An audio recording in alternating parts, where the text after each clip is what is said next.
میری بھی next question ہے، عوام الناس کو مختلف مکاتب فکر کے علماء کی جانب سے نماز میں ثنا کے مختلف صیغے سکھائے جاتے ہیں، ان میں سے کون کون سے الفاظ سنت مبارکہ سے ثابت ہیں؟ یہ جو ثنا کے سیکھے ہیں نا سر، یہ بھی اب یہ بھی فرقے کا حصہ بن چکے ہیں۔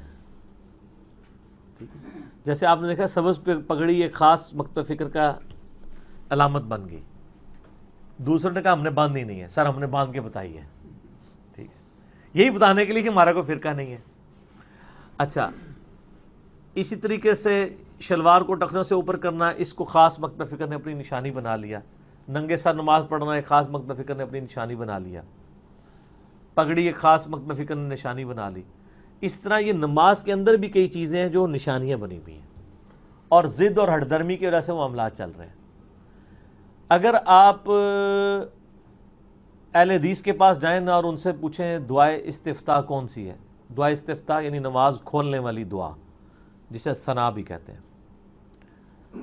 تو وہ کہتے ہیں جی وہ دعا ہے بخاری مسلم میں جو آئی ہے، اللہم باعد بینی و بین خطایایا کما باعدت بین المشرق والمغرب آنورڈ۔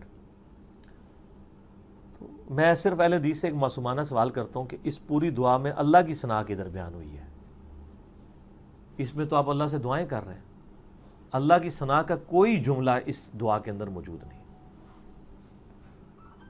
اے اللہ میرے اور میری خطا کے درمیان اتنا فاصلہ کر دے جتنا مشرق و مغرب کے درمیان ہے، میرے گناہوں کو دھو دے۔ یہ تو سب اللہ سے آپ دعا کر رہے ہیں، یہ ثنا تو اس میں ہے ہی نہیں کہیں پہ، تو ساری دعا ہے۔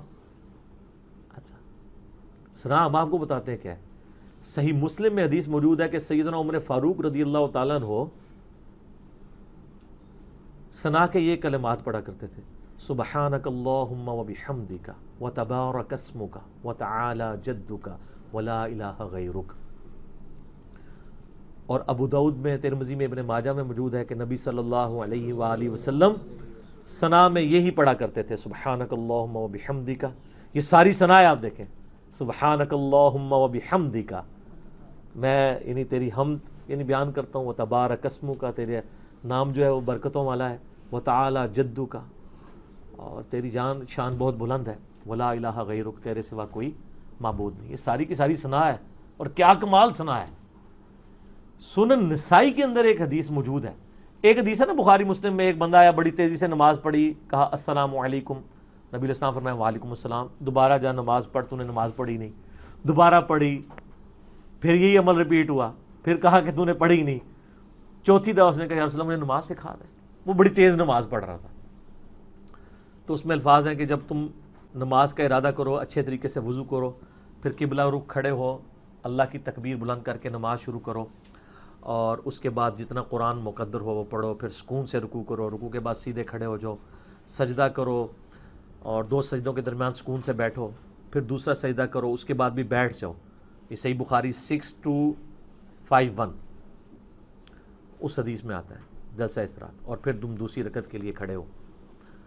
تو اس کا جو طریق سنن نسائی میں ہے نا اسی حدیث کا، اس میں الفاظ ہیں کہ تم تکبیر کہو، اس کے بعد اللہ کی تحمید اور تمجید بیان کرو۔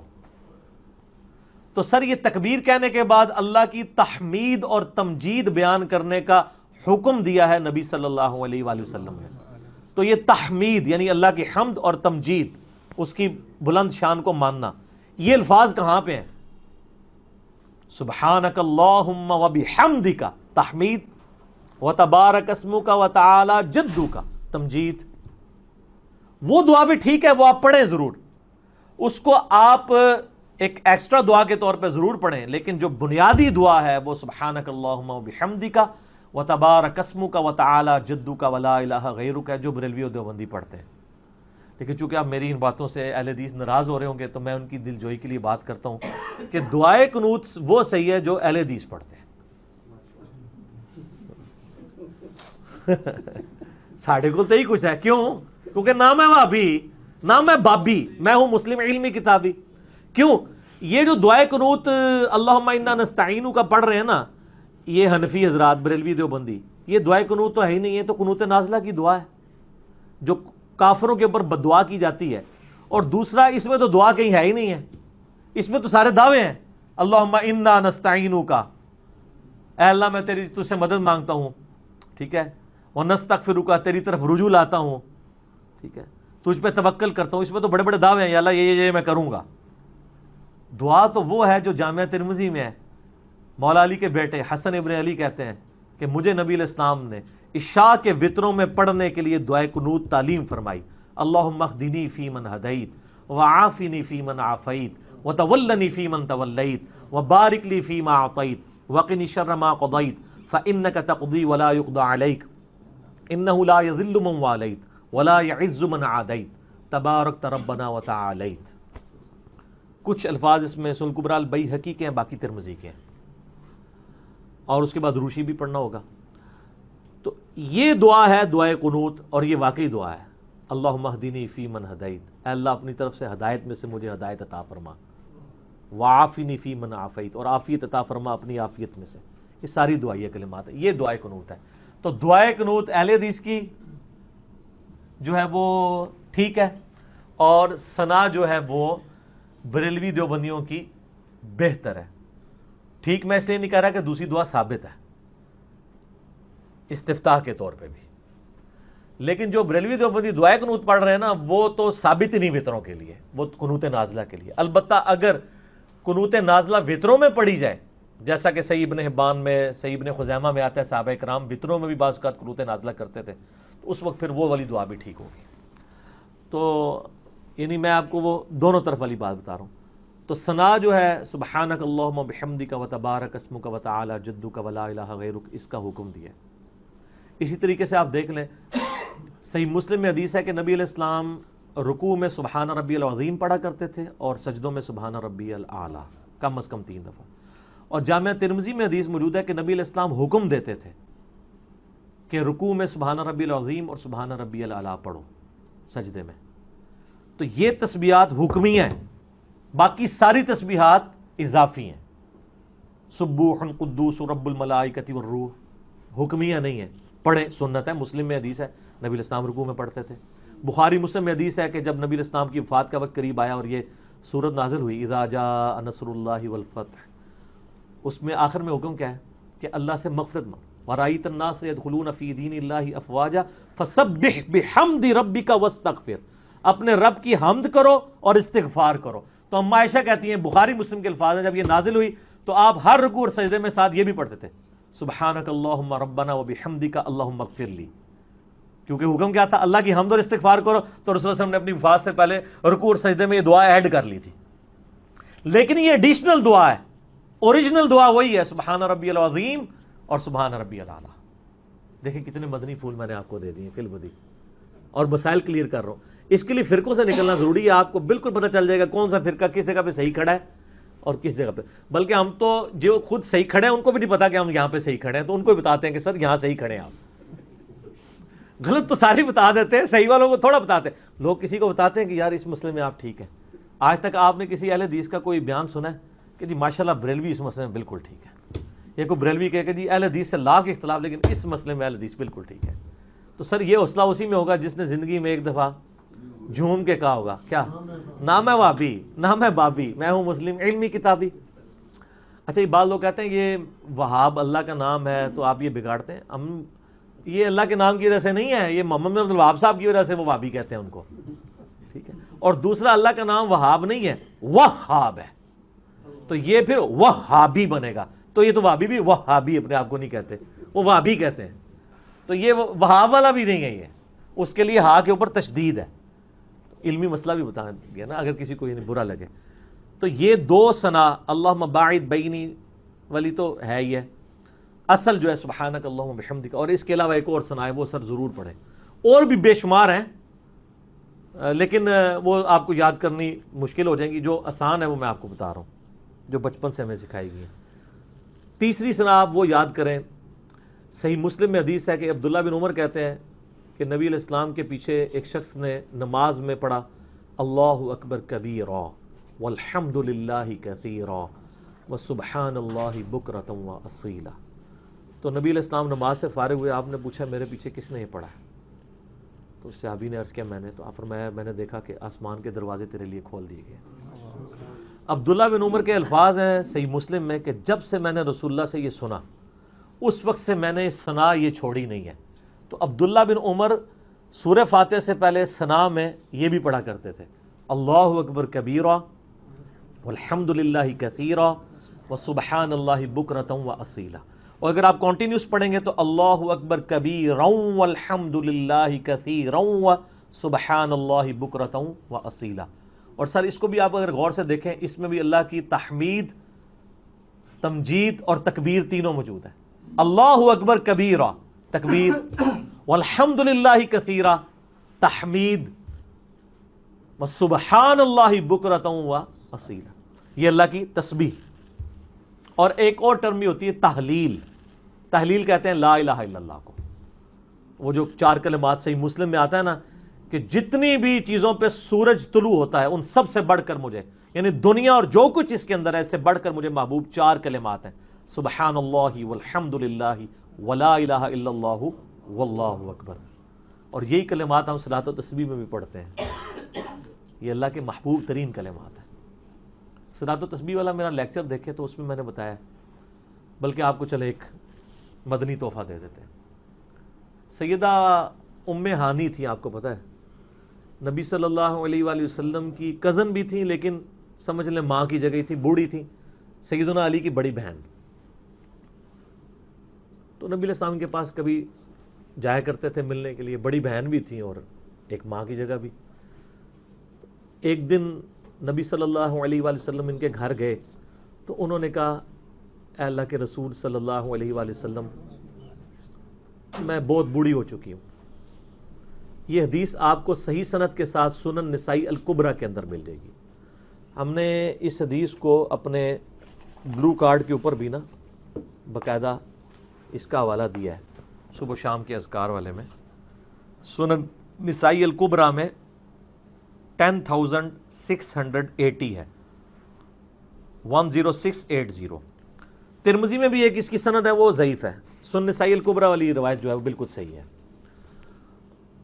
انہوں نے کہا کہ اے اللہ کے محبوب صلی اللہ علیہ وآلہ وسلم، مجھے کوئی نا آسان سا وظیفہ بتا دیں، مجھ سے لمبے چوڑے وظیفے نہیں ہوتے۔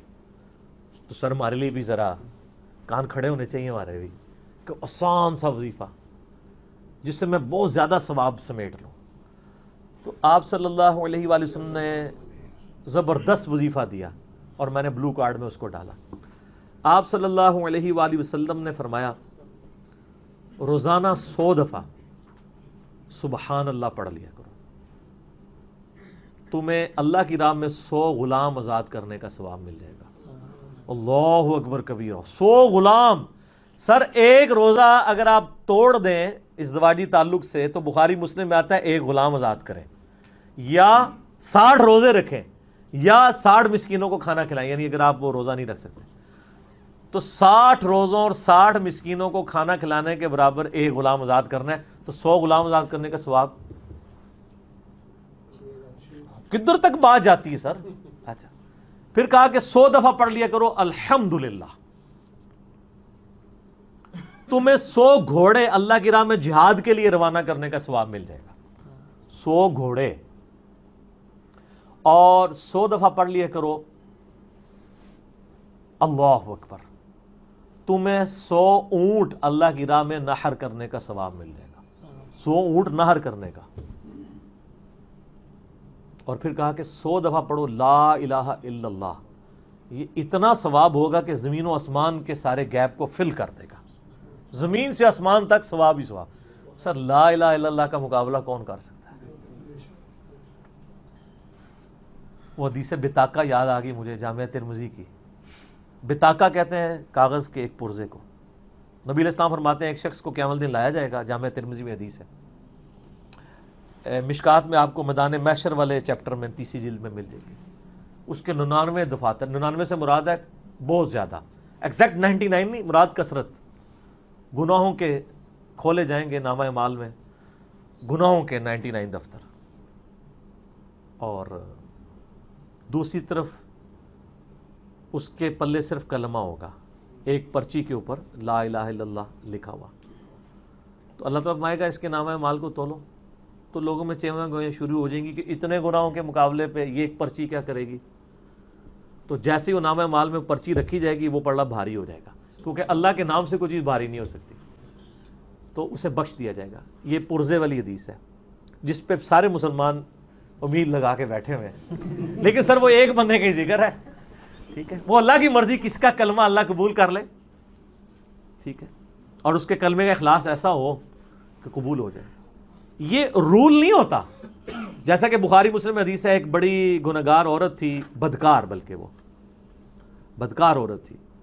ایک سفر کے دوران اس نے ایک کتے کو پیاسا دیکھا تو اس نے اپنے پاؤں سے چمڑے کا موزہ اتارا رسی سے باندھ کے، تو ان زمانوں میں آپ کو پتہ ہے وہ کنویں سے پانی نکالنا پڑتا تھا، اس نے چمڑے کے موزے میں نکال کے تو اس کتے کو پلا دیا، اللہ نے اس کو بخش دیا۔